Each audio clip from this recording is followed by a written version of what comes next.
What would you do if you were offered $20 million to work on a project? Would you, I don't know, work on the project like your life depended on it? Or would you instead just sit there for days and weeks, months, even years on end without producing a single thing? Now, this video is about why Meghan Markle's podcast Archetypes was always doomed to fail. And I couldn't just take a leaf out of Meghan's book and be lazy and just tell you that it failed because it was a stupid, lazy podcast about Meghan. See? That's it. Too easy. What's for lunch? I'm starving. But I'm not gonna do that because that's not how things work when it comes to content creation. You see, unlike Meghan and Harry, most of us content creators don't have the perks and privileges that come with a royal title, and we don't have $1 million budget to spend per episode. But what we do have is a work ethic, because we all know that we have to work consistently hard to be able to not only grab your attention, but sustain it in the long term. This is a rude awakening for Meghan and Harry because someone neglected to tell them that in the world of content creation, your brand just by itself simply doesn't cut it. And yet it continues to elude the likes of Meghan and Harry, who are now learning the hard way how laziness and entitlement can cost you millions.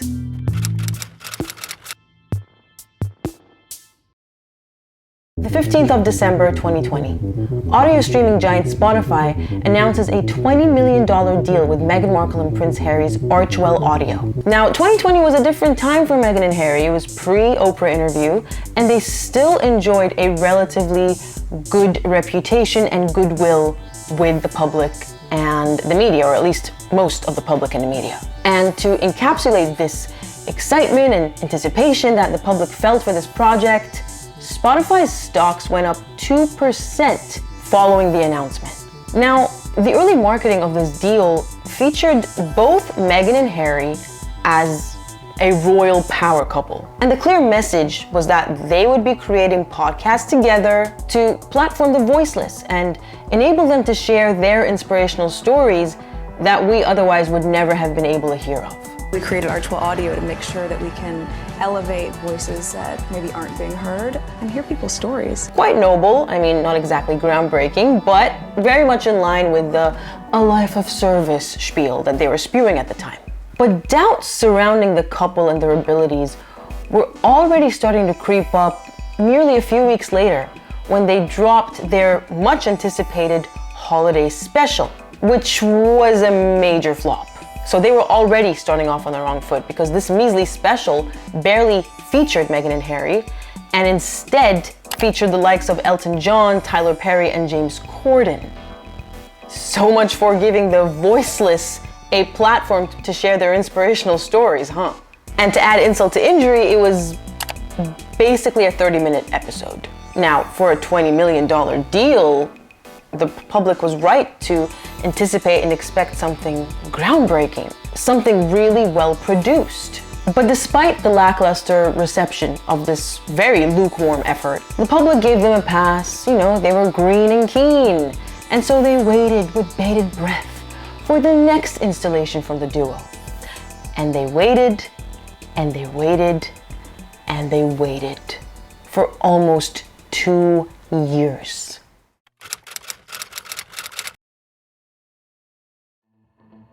Fast forward to the 24th of March, 2022. Archewell Audio releases a third teaser trailer, this time announcing Meghan's new solo project, Archetypes.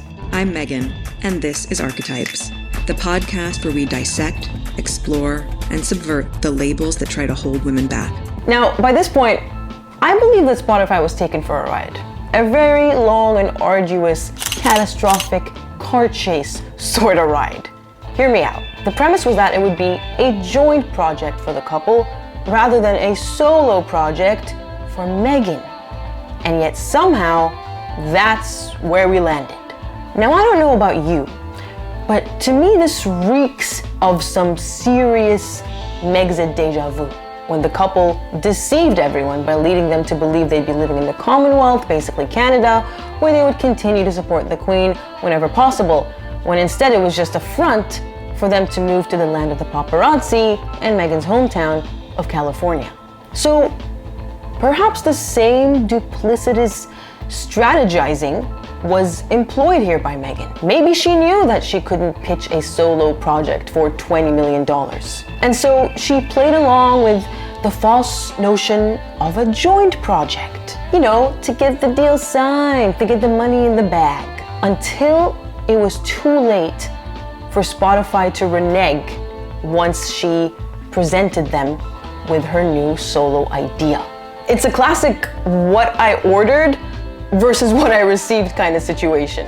And as much as Spotify made a huge mistake by investing so much into this couple without doing their due diligence, part of me feels bad for them because they invested in this royal power couple who were still pretty popular at the time, only to end up with a solo project for Meghan when her reputation was already down in the dumps.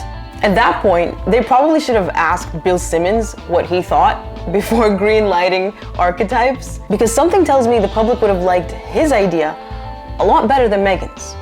The grifters. That's the podcast we should have launched with them. And by the way, putting the lawyer hat on, considering that the definition of a grifter is a small-scale swindler, someone who effectively defrauds people out of their money, I would say unless Meghan and Harry have evidence that they did put in so much work and effort into the Spotify contract, good luck trying to sue him or anyone for defamation. Because from where the rest of us are sitting, it looks like they did just that. Trick Spotify into giving them a whole lot of money and giving them nothing in return. Regardless, Archetypes was slated for a 2022 summer release. But in what was starting to become a familiar pattern, after that teaser trailer in March, we got into April, and April turned into May, May to June, and June to July. And just where everyone was starting to believe that this was never going to happen, one day in late August, without any warning, the silence suddenly came to an end.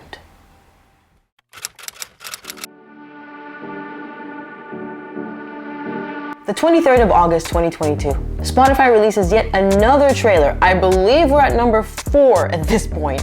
And this time, rather than the deep-voiced Elizabeth Holmes impersonation, very serious, business-like Meghan, who wanted to delve into the concept of stereotypes, we get this.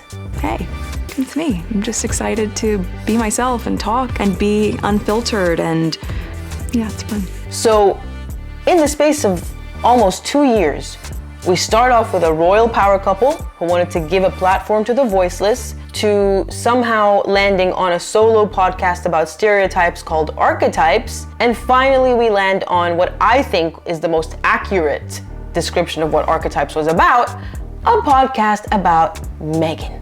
You see what I mean by Meghan taking Spotify for a ride? And I don't think for a second that this was simply a lack of direction on Meghan's part. I truly believe that this was always the end goal for an egomaniac such as herself.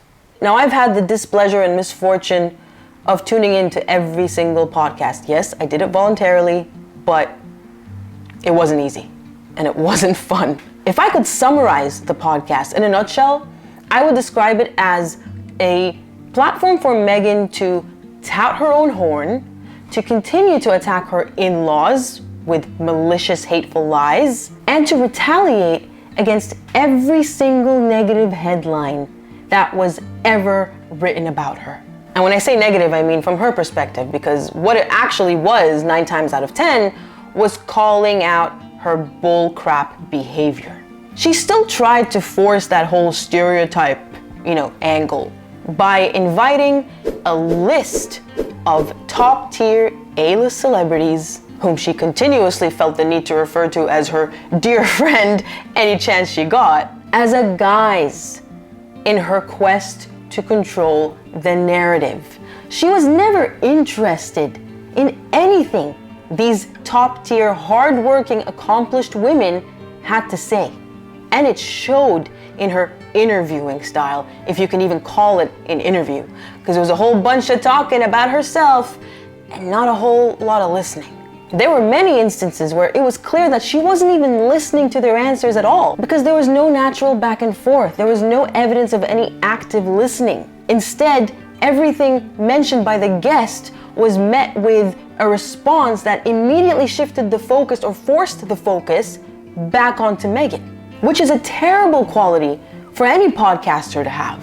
It only takes a few minutes of listening to the greats like Joe Rogan, who understands that it's not about him, and he knows how to listen, how to engage in compelling conversations that have the effect of informing the audience about the guest, but also somehow leaving them wanting more, which is why people keep tuning in the millions to the Joe Rogan podcast. And the sad thing is, with Meghan, it was such a wasted opportunity.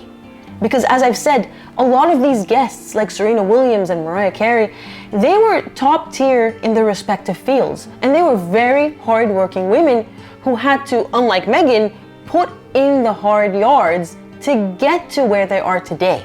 And ironically, they're not exactly the best guests to talk about the stereotypes that hold women back, because these women exemplify the opposite of being held back.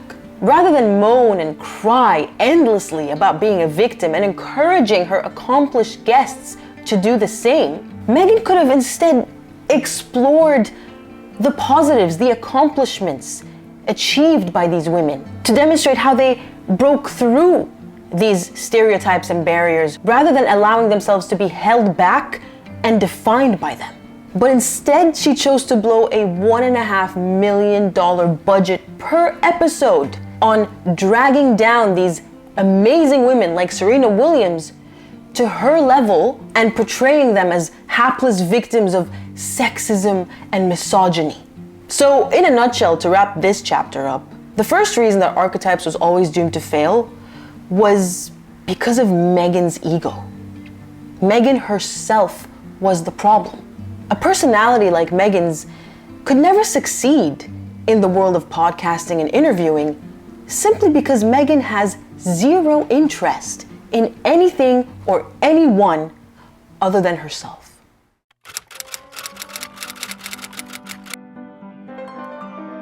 As if the news of Spotify dropping them and Bill Simmons calling them effing grifters in the space of a few days wasn't bad enough, now we're hearing even more appalling revelations of how Archetypes was produced. Namely that Meghan was lazy, her output was nowhere near enough considering the amount of money she was paid, and get this, she apparently faked a number of interviews where she basically had her producers conduct the interviews and then had her voice edited in later in post-production to make it sound like it was her. And bear in mind, this was a podcast with a team of around 28 to produce every episode, and a bunch of those were producers who used to work for Oprah on her incredibly successful show. So we know the problem ain't with the producers. So if any podcast with a good premise and a good work ethic should have succeeded, it was Meghan's, theoretically.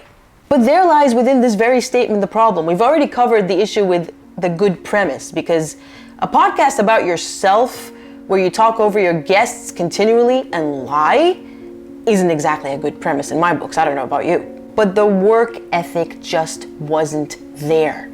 I believe that Meghan's two problems, her ego and her laziness, are actually correlated with each other. So the more entitled and the bigger her head got, the less need she felt to put in the work.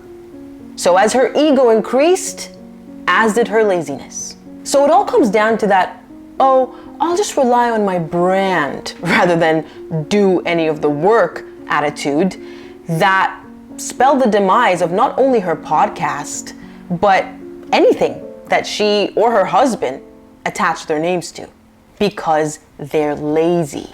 I mean, these are the same people who reported in the tax returns that, as a best case scenario, they worked around an hour per week on their own foundation, Archwell. And in case you didn't connect the dots by now, clearly she was going for some type of theme, Archwell, Archetypes, again, blatantly ignoring the fact that the podcast was about, well, it wasn't even about stereotypes, was it? It was about Meghan, with the guise of being about stereotypes. And it's also this laziness and ego combo, which explains why we have this situation where she had her producers conduct interviews with the lesser known people, the experts, the historians, the people who actually would have been interesting to interview on this podcast if it was truly about stereotypes and not about Meghan's ego. These people were considered to be too lowly to be in Meghan's presence. That's the ego coming in, but then also the laziness, refusing to interview these people because she couldn't be bothered. And so she just pawned it off for someone else to do, only to take, all the accolades with these ridiculous awards that her podcast has been nominated for and won, even though she didn't do any of the work. And as bizarre as this workflow is, when you listen to the podcast, it actually explains so much. The conversations rarely flowed. It had a very disjointed, contrived, awkward feel about it, which is the opposite of what a good podcast should be, right? It should be a nice, flowing, interesting conversation. And it also explains why, in many instances, Meghan didn't have any follow-up questions. See, I thought it was all down to her narcissism and ego and her desire to just steer the conversation back to her. But now we have confirmation that it was because she wasn't even there to give follow-up questions. At the end of the day, to any of the defenders of Meghan and Harry out there, there really is no room for speculation at this point. Spotify made it clear that they got rid of Meghan and Harry because they didn't deliver. There wasn't enough output. 13 or 12 episodes in 3 years is nowhere near enough output, especially when you consider the $20 million deal, which apparently they're not going to get paid now. They're going to just get paid a portion of that, presumably proportionate to the work that they actually put in, which is close to nothing. So what started off essentially as a huge deal that Spotify clearly thought was, going to be incredibly lucrative and successful, ended up being a huge liability. Let's not forget that Spotify had to let go of 200 employees recently because of these poorly thought out investments that they made into the likes of Meghan and Harry that ended up barely giving them any return. The truth is, anything that Meghan and Harry touch turns to ashes. I think it's becoming quite evident that aside from their entitlement and their laziness, their reputation is so down in the dumps by their own doing that any large company that chooses to affiliate itself with them is probably going to suffer for it.